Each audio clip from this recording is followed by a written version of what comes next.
ਪਿਆਰੇ ਵਿਦਿਆਰਥੀਓ, ਮੇਰੇ ਵੱਲੋਂ ਸਾਰਿਆਂ ਨੂੰ ਪਿਆਰ ਭਰੀ ਸਤਿ ਸ੍ਰੀ ਅਕਾਲ। ਵਿਦਿਆਰਥੀਓ, ਮੈਂ ਤੁਹਾਡਾ ਪੰਜਾਬੀ ਅਧਿਆਪਕ ਕੁਲਵਿੰਦਰ ਸਿੰਘ, ਸਰਕਾਰੀ ਸੀਨੀਅਰ ਸੈਕੰਡਰੀ ਸਕੂਲ ਚੱਕ ਗਿਲਜੇਵਾਲਾ, ਜ਼ਿਲ੍ਹਾ ਸ਼੍ਰੀ ਮੁਕਤਸਰ ਸਾਹਿਬ, ਪੰਜਾਬ। ਵਿਦਿਆਰਥੀਓ, ਅੱਜ ਆਪਾਂ ਤੁਹਾਡੀ 9ਵੀਂ ਕਲਾਸ ਦੀ ਪੁਸਤਕ ਸਾਹਿਤਮਾਲਾ ਵਿੱਚੋਂ ਕਵਿਤਾ ਭਾਗ ਪੜ੍ਹਨ ਜਾ ਰਹੇ ਹਾਂ। ਤੇ ਕਵਿਤਾ ਭਾਗ ਦੇ ਵਿੱਚੋਂ ਆਪਾਂ ਪੰਜਾਬੀ ਦੇ ਨਾਮਵਰ ਲੇਖਕ ਤੇ ਕਵੀ ਸੁਰਜੀਤ ਪਾਤਰ ਜੀ ਦੀਆਂ ਦੋ ਕਵਿਤਾਵਾਂ ਆਇਆ ਨੰਦ ਕਿਸ਼ੋਰ ਤੇ ਕੱਚ ਦਾ ਗਲਾਸ ਅੱਜ ਪੜਾਂਗੇ। ਵਿਦਿਆਰਥੀਓ, ਜਦੋਂ ਜਦੋਂ ਪੰਜਾਬੀ ਸਾਹਿਤ ਦੀ ਗੱਲ ਹੋਏਗੀ, ਪੰਜਾਬੀ ਸਾਹਿਤ ਦੀ ਰਚਨਾ ਦੀ ਗੱਲ ਹੋਏਗੀ, ਤਾਂ ਸੁਰਜੀਤ ਪਾਤਰ ਜੀ ਦਾ ਨਾਮ ਹਮੇਸ਼ਾ ਅਦਬ ਸਤਿਕਾਰ ਨਾਲ ਲਿਆ ਜਾਵੇਗਾ।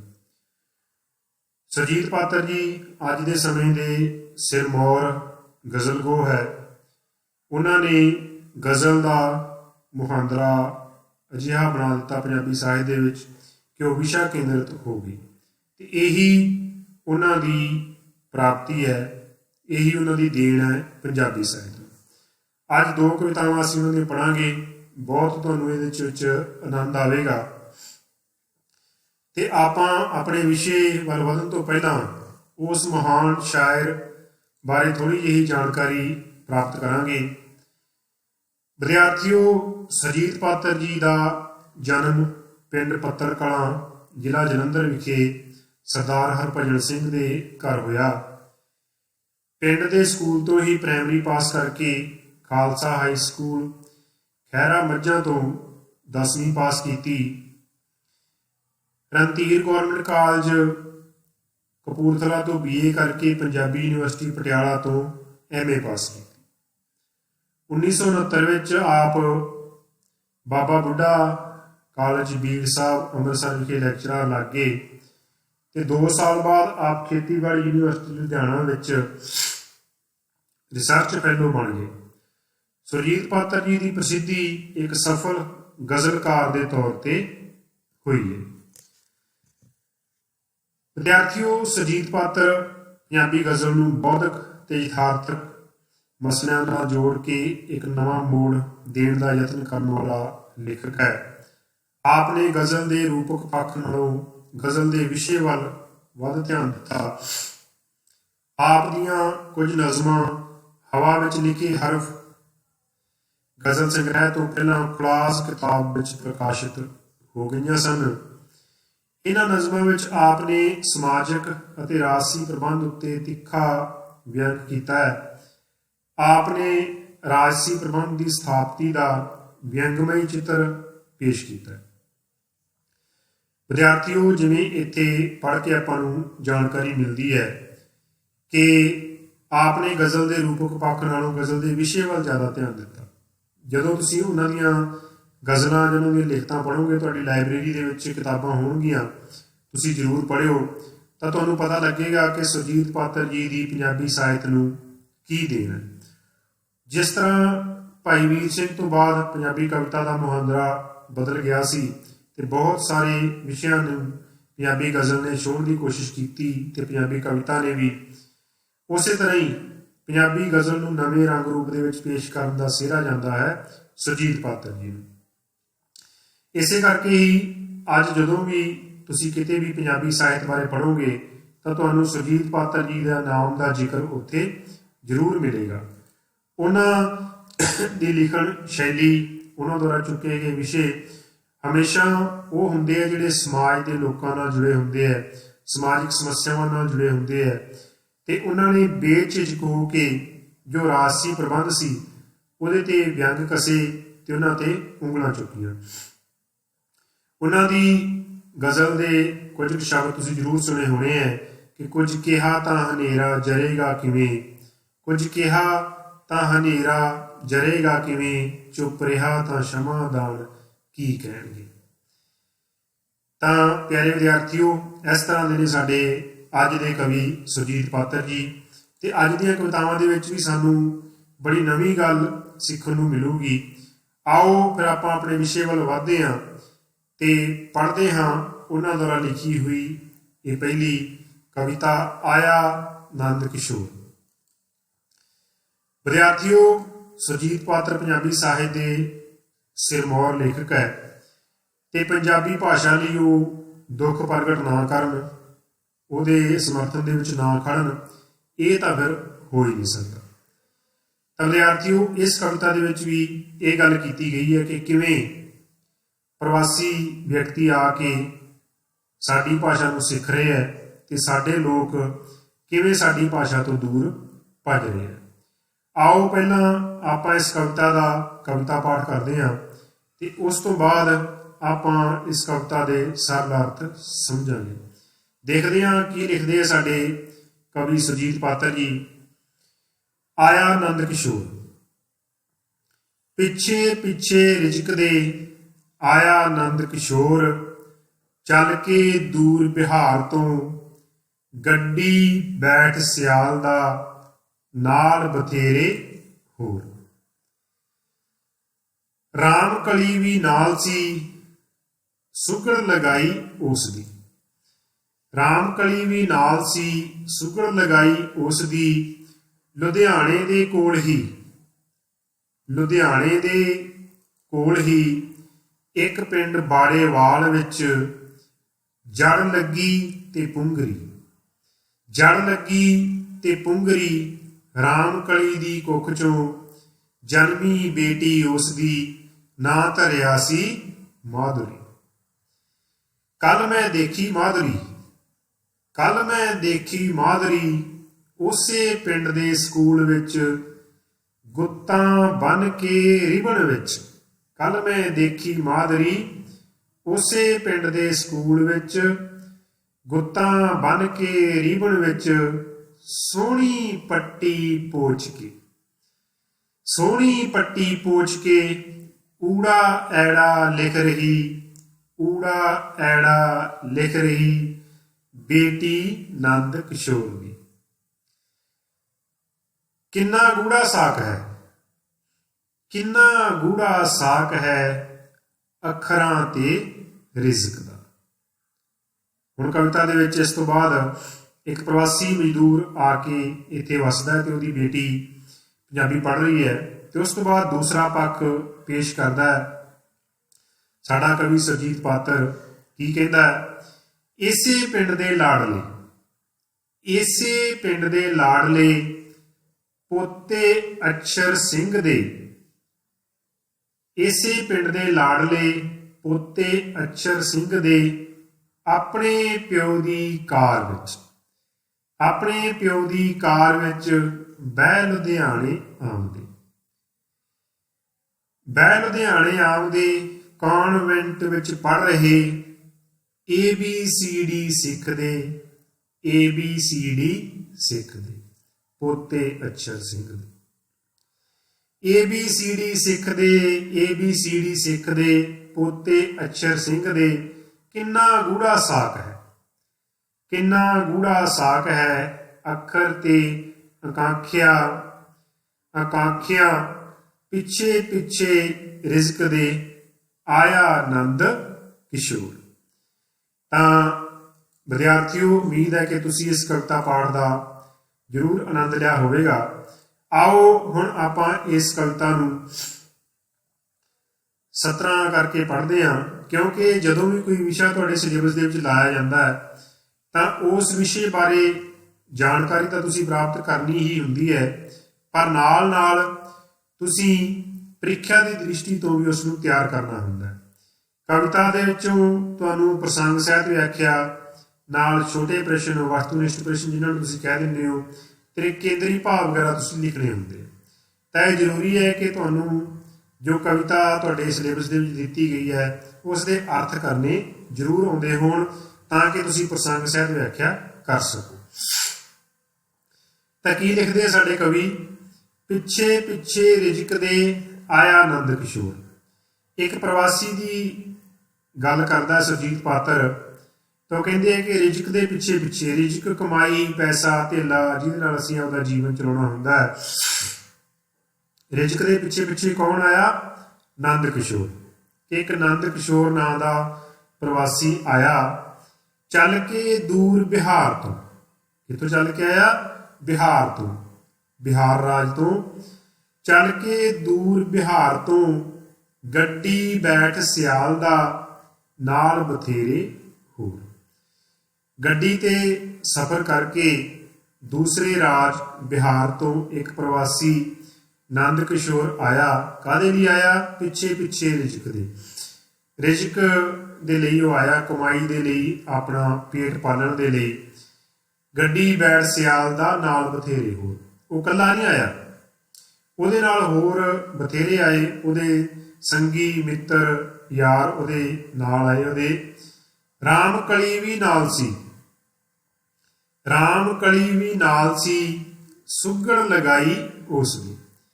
ਨੰਦ ਕਿਸ਼ੋਰ ਕੱਲਾ ਨਹੀਂ ਆਇਆ, ਉਹਦੇ ਨਾਲ ਉਹਦੇ ਮਿੱਤਰ ਵੀ ਆਏ, ਪਰ ਉਹਦੇ ਨਾਲ ਉਹਦੀ ਘਰਵਾਲੀ ਵੀ ਆਈ। ਰਾਮ ਕਲੀ ਵੀ ਨਾਲ ਸੀ, ਸੁੱਗੜ ਲਗਾਈ ਉਸ ਦੀ। ਕਿ ਸੁੱਗੜ ਸਿਆਣੀ ਔਰਤ ਰਾਮ ਕਲੀ ਜਿਹੜੀ ਉਹਦੀ ਘਰਵਾਲੀ ਸੀ, ਉਹ ਵੀ ਨੰਦ ਕਿਸ਼ੋਰ ਦੇ ਨਾਲ ਆਈ। ਤਾਂ ਉਸ ਤੋਂ ਅੱਗੇ ਇੱਥੇ ਆ ਕੇ ਉਹਨਾਂ ਦਾ ਜੀਵਨ ਕਿਵੇਂ ਸ਼ੁਰੂ ਹੋਇਆ? ਲੁਧਿਆਣੇ ਦੇ ਕੋਲ ਹੀ, ਲੁਧਿਆਣੇ ਦੇ ਕੋਲ ਹੀ ਇੱਕ ਪਿੰਡ ਬਾੜੇਵਾਲ ਵਿੱਚ, ਲੁਧਿਆਣੇ ਦੇ ਕੋਲ ਇੱਕ ਬਾੜੇਵਾਲ ਪਿੰਡ ਦੇ ਵਿੱਚ ਕੀ ਹੋਇਆ? ਕਵੀ ਲਿਖਦਾ, ਜੜ ਲੱਗੀ ਤੇ ਪੁੰਗਰੀ ਰਾਮ ਕਲੀ ਦੀ ਕੁੱਖ ਤੋਂ।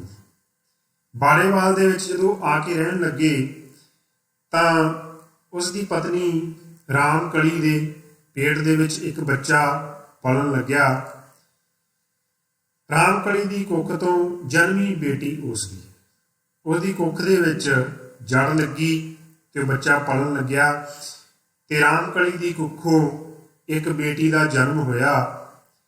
ਨਾਂ ਧਰਿਆ ਸੀ ਮਾਧੁਰੀ। ਉਸ ਬੇਟੀ ਦਾ ਉਹਨਾਂ ਨੇ ਨਾਂ ਕੀ ਧਰਿਆ? ਮਾਧੁਰੀ। ਉਸੇ ਪਿੰਡ ਸਕੂਲ ਵਿੱਚ, ਉਸੇ ਪਿੰਡ ਸਕੂਲ ਵਿੱਚ ਗੁੱਤਾਂ ਬੰਨ੍ਹ ਕੇ ਰੀਬਨ ਵਿੱਚ। ਹੁਣ ਕਿਹੜੇ ਪਿੰਡ 'ਚ ਰਹਿਣ ਲੱਗੇ ਸੀ? ਬਾੜੇਵਾਲ ਪਿੰਡ ਦੇ ਵਿੱਚ ਪਤੀ ਪਤਨੀ ਦੋਵੇਂ ਰਹਿਣ ਲੱਗੇ, ਜਿੱਥੇ ਉਹਨਾਂ ਦੇ ਘਰੇ ਇੱਕ ਬੇਟੀ ਦਾ ਜਨਮ ਹੋਇਆ ਤੇ ਉਹਨਾਂ ਨੇ ਉਸ ਦਾ ਨਾਂ ਰੱਖਿਆ ਮਾਧੁਰੀ। ਕੱਲ ਮੈਂ ਦੇਖੀ ਮਾਧੁਰੀ, ਤਾਂ ਕਵੀ ਨੇ ਉਹ ਮਾਧੁਰੀ ਦੇਖੀ ਕਿ ਉਹ ਕੀ ਕਰਦੀ ਸੀ। ਉਸੇ ਪਿੰਡ ਦੇ ਸਕੂਲ ਵਿੱਚ, ਉਸੇ ਪਿੰਡ ਦੇ ਸਕੂਲ ਵਿੱਚ ਗੁੱਤਾਂ ਬੰਨ੍ਹ ਕੇ ਰੀਬਨ ਵਿੱਚ, ਜਿਵੇਂ ਸਾਡੇ ਪੰਜਾਬੀ ਸੱਭਿਆਚਾਰ ਦੇ ਵਿੱਚ ਕੁੜੀਆਂ ਦੀਆਂ ਗੁੱਤਾਂ ਕਰ ਦਿੱਤੀਆਂ ਜਾਂਦੀਆਂ ਵਿੱਚ ਰੀਬਨ ਪਾ ਕੇ, ਤੇ ਕਈ ਵਾਰ ਮਾਵਾਂ ਮਿੱਡੀਆਂ ਕਰ ਦਿੰਦੀਆਂ। ਉਸੇ ਰੂਪ ਦੇ ਵਿੱਚ ਜਿਹੜੀ ਮਾਧੁਰੀ ਹੈ ਉਹਨੇ ਪਾਲਣਾ ਸ਼ੁਰੂ ਕੀਤਾ। ਤੇ ਇੱਕ ਲੇਖਕ ਕਹਿੰਦਾ ਕਿ ਮੈਂ ਉਹਨੂੰ ਦੇਖਿਆ ਕਿ ਉਸੇ ਪਿੰਡ ਦੇ ਬਾੜੇਵਾਲ ਦੇ ਪਿੰਡ ਦੇ ਸਕੂਲ ਦੇ ਵਿੱਚ ਹੀ ਉਹ ਮਾਧੁਰੀ ਬੇਟੀ ਕੀ ਕਰ ਰਹੀ ਹੈ? ਸੋਹਣੀ ਪੱਟੀ ਪੋਚ ਕੇ। ਆਪਾਂ ਫੱਟੀ ਕਹਿ ਦਿੰਦੇ ਹਾਂ, ਪਹਿਲਾਂ ਪਿਆਰੇ ਵਿਦਿਆਰਥੀਓ ਫੱਟੀਆਂ ਹੁੰਦੀਆਂ ਸੀ ਜਿਹਦੇ ਤੇ ਲਿਖਿਆ ਜਾਂਦਾ ਸੀ, ਪੜ੍ਹਿਆ ਜਾਂਦਾ ਸੀਗਾ। ਸੋਹਣੀ ਪੱਟੀ ਪੋਚ ਕੇ ਊੜਾ ਐੜਾ ਲਿਖ ਰਹੀ। ਕੀ ਕਰ ਰਹੀ ਹੈ ਮਾਧੁਰੀ? ਗੁੱਤਾਂ ਦੇ ਵਿੱਚ ਰੀਬਨ ਪਰੋਏ ਹੋਏ ਹੈ, ਗੁੱਤਾਂ ਰੀਬਨ ਦੇ ਵਿੱਚ ਬੰਨੀਆਂ ਹੋਈਆਂ ਤੇ ਸੋਹਣੀ ਪੱਟੀ ਪੋਚ ਕੇ ਸਕੂਲ ਦੇ ਵਿੱਚ ਬੈਠੀ ਕੀ ਕਰ ਰਹੀ ਹੈ? ਊੜਾ ਐੜਾ ਪੜ੍ਹ ਰਹੀ, ਊੜਾ ਐੜਾ ਪੜ੍ਹ ਰਹੀ ਬੇਟੀ ਨੰਦ ਕਿਸ਼ੋਰ ਦੀ। ਦੇਖੋ ਕਿ ਕਿੰਨਾ ਸੋਹਣਾ ਤੰਜ਼ ਕੱਸਿਆ ਹੈ ਕਵੀ ਨੇ ਕਿ ਇੱਕ ਪ੍ਰਵਾਸੀ ਮਜ਼ਦੂਰ ਇੱਥੇ ਆਉਂਦਾ ਹੈ, ਇੱਥੇ ਆ ਕੇ ਉਹ ਕਮਾਈ ਕਰਦਾ ਹੈ, ਆਪਣਾ ਪੇਟ ਵੀ ਪਾਲਦਾ ਹੈ ਤੇ ਉਸ ਦੇ ਬੱਚੇ ਸਾਡੀ ਭਾਸ਼ਾ ਨੂੰ ਸਿੱਖ ਰਹੇ। ਊੜਾ ਐੜਾ ਲਿਖ ਰਹੀ ਬੇਟੀ ਨੰਦ ਕਿਸ਼ੋਰ ਦੀ, ਕਿੰਨਾ ਗੂੜਾ ਸਾਕ ਹੈ ਅੱਖਰਾਂ ਤੇ ਰਿਜ਼ਕ ਦਾ। ਤਾਂ ਕਵੀ ਕਹਿੰਦਾ ਕਿ ਦੇਖੋ ਕਿੰਨਾ ਗੂੜਾ ਸਾਕ ਹੈ। ਪੜ੍ਹਾਈ ਅਸੀਂ ਕਿਉਂ ਕਰਦੇ ਹਾਂ?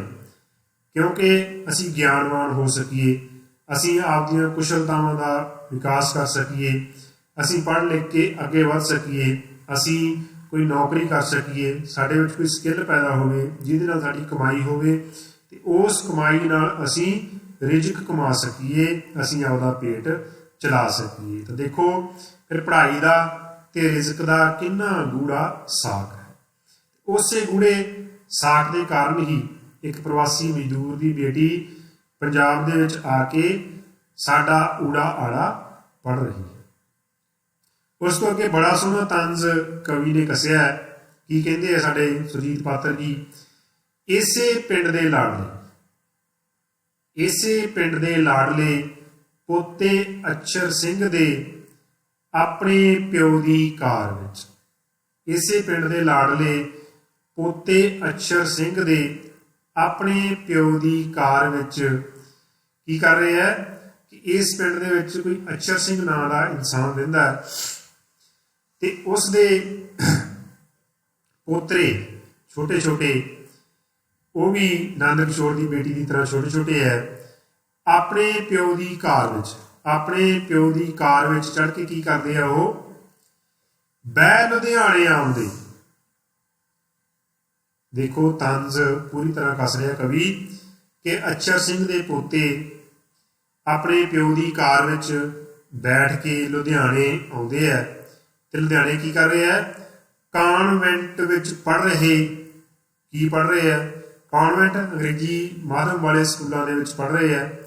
ABCD ਸਿੱਖਦੇ, ABCD ਸਿੱਖਦੇ ਪੋਤੇ ਅਛਰ ਸਿੰਘ ਦੇ, ਕਿ ਅਛਰ ਸਿੰਘ ਦੇ ਪੋਤੇ ਕੀ ਸਿੱਖ ਰਹੇ ਹੈ? ABCD। ਤੇ ਨੰਦ ਕਿਸ਼ੋਰ ਜਿਹੜਾ ਬਾਹਰ ਪ੍ਰਵਾਸੀ ਹੈ, ਜਿਸ ਦੀ ਪੰਜਾਬੀ ਭਾਸ਼ਾ ਹੈ ਹੀ ਨਹੀਂ, ਉਹਦੀ ਮਾਤ ਭਾਸ਼ਾ ਨਹੀਂ ਹੈ, ਤੇ ਉਹਦੇ ਬੱਚੇ ਇੱਥੇ ਆ ਕੇ ਕੀ ਸਿੱਖ ਰਹੇ ਹੈ? ਸਾਡੀ ਪੰਜਾਬੀ। ਤੇ ਜਿਨ੍ਹਾਂ ਦੀ ਪੰਜਾਬੀ ਮਾਂ ਬੋਲੀ ਹੈ ਉਹ ਕੀ ਸਿੱਖ ਰਹੇ ਹੈ? ABCD। ਤੇ ਨਾਲੇ ਆਪਦੇ ਪਿੰਡ ਦਾ ਸਕੂਲ ਛੱਡ ਕੇ ਬਾਹਰ ਦੂਰ ਜਾਂਦੇ ਆ। ABCD ਸਿੱਖਦੇ ਪੋਤੇ ਅਛਰ ਸਿੰਘ ਦੇ ਕਿੰਨਾ ਗੂੜਾ ਸਾਕ ਹੈ ਅੱਖਰ ਤੇ ਆਕਾਂਖਿਆ, ਪਿੱਛੇ ਪਿੱਛੇ ਰਿਜ਼ਕ ਦੇ ਆਇਆ ਨੰਦ ਕਿਸ਼ੋਰ। ਕਿ ਦੇਖੋ ਹੁਣ ਕਿੰਨਾ ਗੂੜਾ ਸਾਕ ਹੈ ਅੱਖਰ ਦਾ ਤੇ ਆਕਾਂਖਿਆ, ਅਭਿਲਾਸ਼ਾ, ਲਾਲਸਾ, ਹੈ ਨਾ। ਉੱਤੇ ਆਪਾਂ ਦੇਖਿਆ ਸੀ ਕਿ ਅੱਖਰ ਦਾ ਤੇ ਰਿਜ਼ਕ ਦਾ ਕਿੰਨਾ ਗੂੜਾ ਸਾਕ ਹੈ ਨਾ, ਕਮਾਈ ਦਾ, ਆਪਦੇ ਪੇਟ ਭਰਨ ਲਈ ਕਮਾਈਆਂ ਕਰਨੀਆਂ। ਤੇ ਇੱਥੇ ਅਭਿਲਾਸ਼ਾਵਾਂ, ਸਾਡੀ ਲਾਲਸਾ ਇਹਨਾਂ ਅੱਖਰਾਂ ਦੇ ਨਾਲ ਜੁੜੀ ਹੋਈ ਹੈ ਕਿ ਅਸੀਂ ਇਹਨਾਂ ਅੱਖਰਾਂ ਨੂੰ ਪੜ੍ਹ ਕੇ, ਅੰਗਰੇਜ਼ੀ ਪੜ੍ਹ ਕੇ ਅਸੀਂ ਵੱਡੇ ਅਹੁਦੇ ਪ੍ਰਾਪਤ ਕਰਾਂਗੇ ਜਾਂ ਕੋਈ ਹੋਰ ਲਾਲਚ ਜੁੜੇ ਹੋਏ ਹੈ। ਤਾਂ ਇੱਕ ਬੜਾ ਵਧੀਆ ਤੰਜ਼ ਸਾਡੇ ਕਵੀ ਨੇ ਕੱਸਦਿਆਂ ਸਾਨੂੰ ਇੱਕ ਸੰਦੇਸ਼ ਦਿੱਤਾ ਹੈ ਕਿ ਸਾਨੂੰ ਸਾਡੀ ਭਾਸ਼ਾ ਪੰਜਾਬੀ ਪੜ੍ਹਨੀ ਚਾਹੀਦੀ ਹੈ।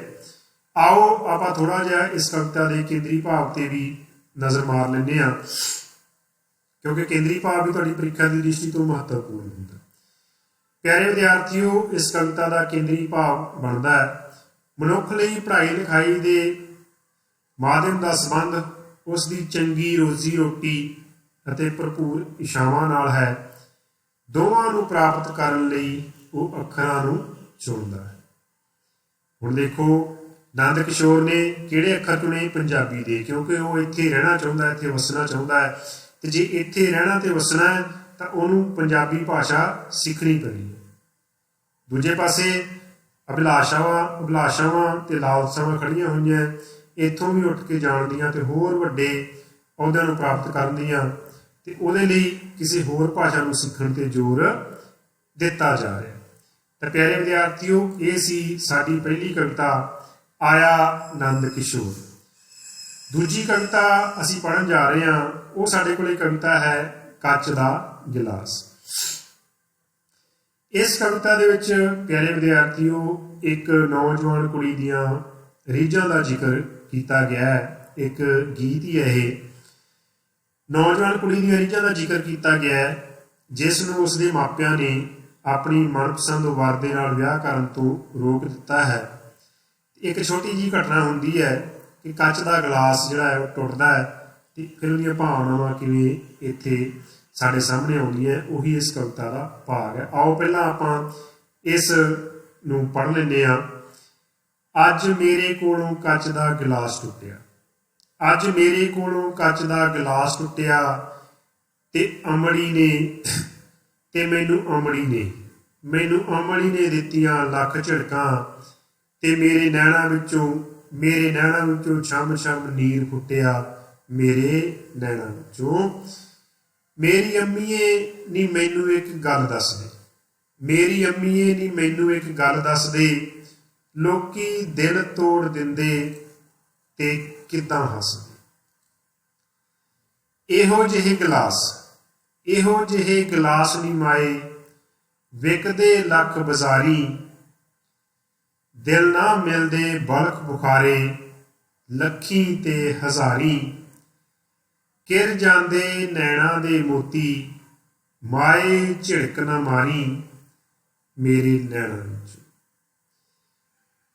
शीशा टुटे तां राहां विच, शीशा टुटे तां राहां विच कच दे टुकड़े चमकण दिल टुटे तां चोरी चोरी अखियों अथरू बरसण रड़कण ना लोकां दे पैरी अपने ही सीने कड़कण मेरे अज मेरे कोलों कच दा गिलास टुटिया। सस्तियां इत्थे बहुत जमीरां, सस्तियां इत्थे बहुत जमीरां महंगियां बहुत जमीनां महंगा राणी हार ते सस्ता सदरा भरिया सीना दिल दा निग ना मंगे कोई सब मंगदे पशमीना अज मेरे कोलों कच दा गिलास टुटिया। माए नी सुन मेरिए माए, माए नी सुन मेरिए माए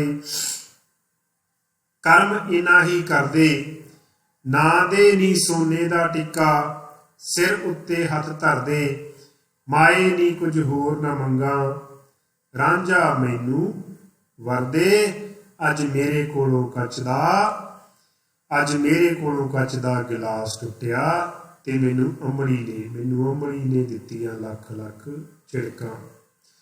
आओ हुण आपां इस गीत नूं पढ़ लैंदे आं, इहदे अर्थ कर लैंदे आं। प्यारे विद्यार्थियों, एक नौजवान कुड़ी दी सदरां नूं पेश करदा है कवि लिखदा है कि जदों उस तों कच दा गिलास टुट जांदा है तो की कहिंदी है, अज मेरे कोलों कच दा गिलास टुटिया ते मैनू अमड़ी ने दित्तियां लख झिड़कां।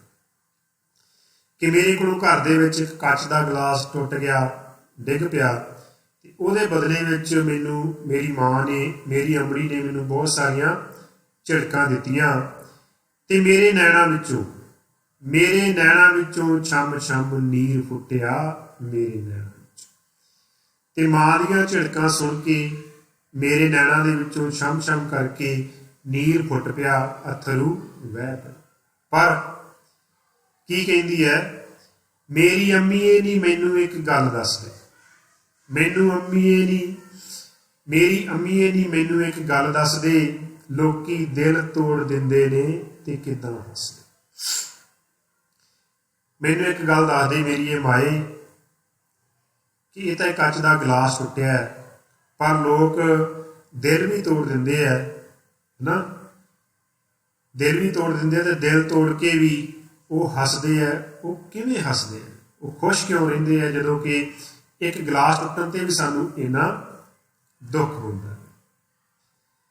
अगे दे विचार देखते हैं।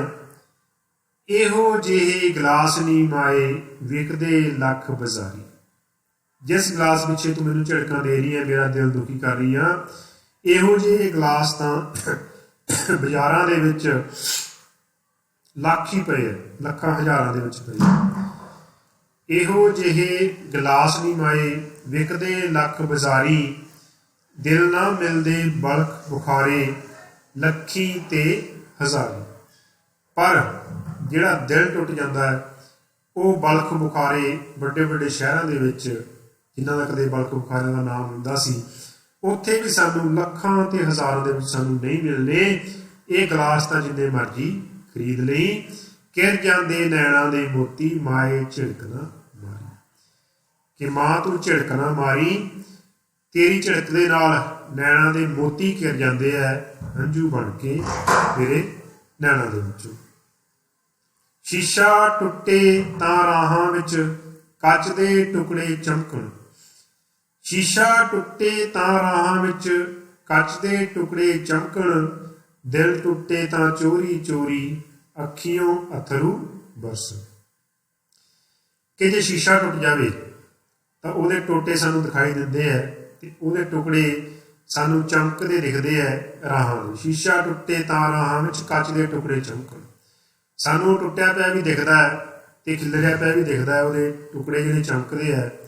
दिल टुटे तां चोरी चोरी अखियों अथरू बरसन। ਪਰ ਜਦੋਂ ਦਿਲ ਟੁੱਟਦਾ ਉਹਦੇ ਟੁਕੜੇ ਦਿਖਾਈ ਨਹੀਂ ਦਿੰਦੇ, ਉਹਦੇ ਟੁਕੜਿਆਂ ਦੇ ਰੂਪ ਦੇ ਵਿੱਚ ਅੱਖਾਂ ਦੇ ਵਿੱਚੋਂ ਸਾਡੇ ਅਥਰੂ ਬਾਹਰ ਕਿਰਦੇ ਆ, ਜਿਹਦੇ ਨਾਲ ਸਾਨੂੰ ਪਤਾ ਲੱਗਦਾ ਹੈ ਕਿ ਕਿਸੇ ਨੂੰ ਦੁੱਖ ਪਹੁੰਚਿਆ, ਉਹਦਾ ਦਿਲ ਟੁੱਟਿਆ। ਰੜਕਣ ਨਾ ਲੋਕਾਂ ਦੇ ਪੈਰੀ ਆਪਣੇ ਹੀ ਸੀਨੇ ਕਸਕਣ। ਤੇ ਉਹ ਫਿਰ ਆਪਦੇ ਹੀ ਸੀਨੇ ਦੇ ਵਿੱਚ ਕਸਕਦੇ ਆ ਉਹ ਦਿਲ ਦੇ ਟੁਕੜੇ। ਉਹ ਪੈਰਾਂ ਦੇ ਵਿੱਚ ਨਹੀਂ ਰੜਕਦੇ, ਲੋਕਾਂ ਦੇ ਪੈਰਾਂ ਦੇ ਵਿੱਚ ਨਹੀਂ ਵੱਜਦੇ, ਜਦੋਂ ਕਿ ਕੱਚ ਦੇ ਟੁਕੜੇ ਲੋਕਾਂ ਦੇ ਪੈਰਾਂ 'ਚ ਵੱਜਦੇ ਆ। ਰੜਕਣ ਨਾ ਲੋਕਾਂ ਦੇ ਪੈਰੀ ਆਪਣੇ ਸੀਨੇ ਕਸਕਣ। ਸਸਤੀਆਂ ਇੱਥੇ ਬਹੁਤ ਜ਼ਮੀਰਾਂ, ਮਹਿੰਗੀਆਂ ਬਹੁਤ ਜ਼ਮੀਨਾਂ। ਇੱਥੇ ਮਾਏ ਮੇਰੀਏ ਜ਼ਮੀਰਾਂ ਬਹੁਤ ਸਸਤੀਆਂ ਤੇ ਜ਼ਮੀਨਾਂ ਬਹੁਤ ਮਹਿੰਗੀਆਂ। ਮਹਿੰਗਾ ਰਾਣੀ ਹਾਰ ਤੇ ਸਸਤਾ ਸਦਰਾਂ ਭਰਿਆ ਸੀਨਾ। ਇੱਥੇ ਰਾਣੀ ਹਾਰ ਮਹਿੰਗਾ ਹੈ, ਜਿਹੜਾ ਕਿ ਇੱਕ ਪਦਾਰਥ ਦਾ ਬਣਿਆ ਹੋਇਆ ਹੈ, ਪਰ ਸਸਤਾ ਕੀ ਹੈ? ਸਦਰਾਂ ਭਰਿਆ ਸੀਨਾ। ਸਦਰਾਂ ਭਰਿਆ ਸੀਨਾ ਸਸਤਾ ਹੈ। ਜਿਸ ਸੀਨੇ ਦੇ ਵਿੱਚ ਅਰਮਾਨ ਹੈ, ਸਦਰਾਂ, ਉਹ ਸਸਤੇ ਵਿਕਦੇ। ਦਿਲ ਦਾ ਨਿੱਘ ਨਾ ਮੰਗੇ ਕੋਈ, ਸਭ ਮੰਗਦੇ ਪਸ਼ਮੀਨਾ। ਇੱਥੇ ਕੋਈ ਦਿਲ ਦਾ ਨਿੱਘ ਕੋਈ ਨਹੀਂ ਮੰਗਦਾ, ਕਿਉਂਕਿ ਦਿਲ ਦਾ ਚੰਗਾ ਹੋਵੇ। ਸਭ ਪਸ਼ਮੀਨਾ ਮੰਗਦੇ ਆ, ਰੇਸ਼ਮ ਦਾ ਕੱਪੜਾ, ਪੱਟ ਦਾ ਕੱਪੜਾ ਮੰਗਦੇ ਆ, ਜਦੋਂ ਕਿ ਸਦਰਾਂ ਭਰੇ ਸੀਨਿਆਂ ਦੀ ਕੋਈ ਕਦਰ ਨਹੀਂ। ਮਾਏ ਨੀ ਸੁਣ ਮੇਰੀਏ ਮਾਏ, ਕਰਮ ਇਨਾ ਹੀ ਕਰਦੇ। ਮਾਏ ਨੀ ਸੁਣ ਮੇਰੀਏ ਮਾਏ, ਕਰਮ ਇਨਾ ਹੀ ਕਰਦੇ। ਨਾ ਦੇ ਨੀ ਸੋਨੇ ਦਾ ਟਿੱਕਾ, ਸਿਰ ਉੱਤੇ ਹੱਥ ਧਰਦੇ। ਕਿ ਹੇ ਮੇਰੀਏ ਮਾਏ, ਤੂੰ ਮੇਰੇ ਤੇ ਇੰਨਾ ਹੀ ਕਰਮ ਕਰ ਦੇ, ਤੂੰ ਮੈਨੂੰ ਹੋਰ ਕੁਝ ਨਾ ਦੇ। ਨਾ ਦੇ ਨੀ ਸੋਨੇ ਦਾ ਟਿੱਕਾ, ਸਿਰ ਉੱਤੇ ਹੱਥ ਧਰ ਦੇ। ਤੂੰ ਬਸ ਮੇਰੇ ਸਿਰ ਤੇ ਹੱਥ ਧਰ ਕੇ ਮੈਨੂੰ ਅਸ਼ੀਰਵਾਦ ਦੇ ਦੇ, ਤੂੰ ਚਾਹੇ ਮੈਨੂੰ ਸੋਨੇ ਦਾ ਟਿੱਕਾ ਨਾ ਦੇ।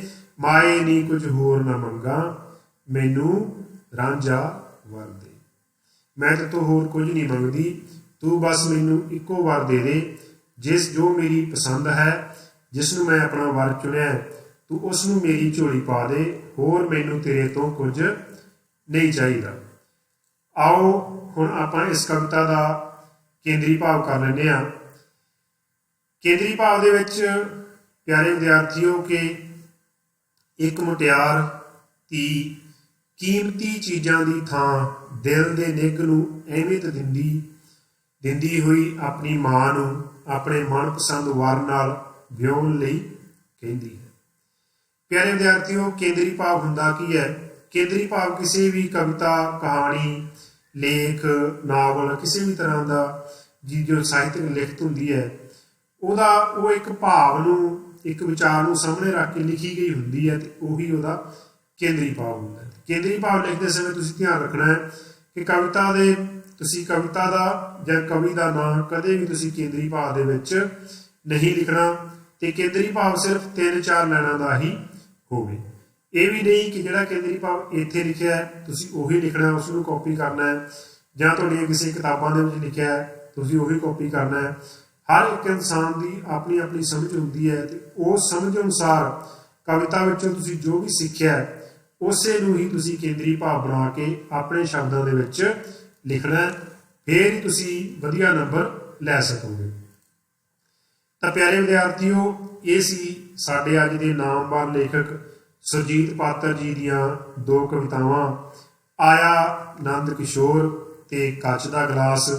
ਉਮੀਦ ਹੈ ਤੁਸੀਂ ਇਸ ਵਿਚਾਰ ਚਰਚਾ ਤੋਂ ਜ਼ਰੂਰ ਫਾਇਦਾ ਉਠਾਓਗੇ, ਤੇ ਇਸ ਕਵਿਤਾ ਨੂੰ ਪ੍ਰਸੰਗ ਸਾਹਿਤ ਵਿਆਖਿਆ ਲਿਖਣ ਅਤੇ ਛੋਟੇ ਪ੍ਰਸ਼ਨ ਲਿਖਣ ਤੇ ਕੇਂਦਰੀ ਭਾਵ ਲਿਖਣ ਦੇ ਤੁਸੀਂ ਕਾਬਲ ਹੋਏ ਹੋਵੋਗੇ, ਤੇ ਤੁਸੀਂ ਆਪਣੀਆਂ ਕਿਤਾਬਾਂ ਦੇ ਵਿੱਚ ਵੀ ਇਸ ਨੂੰ ਦੁਬਾਰਾ ਪੜ੍ਹਨਾ ਤੇ ਇਸ ਦਾ ਅਭਿਆਸ ਕਰਨਾ। ਮੇਰੇ ਵੱਲੋਂ ਸਾਰੇ ਹੀ ਵਿਦਿਆਰਥੀਆਂ ਦਾ ਬਹੁਤ ਬਹੁਤ ਧੰਨਵਾਦ।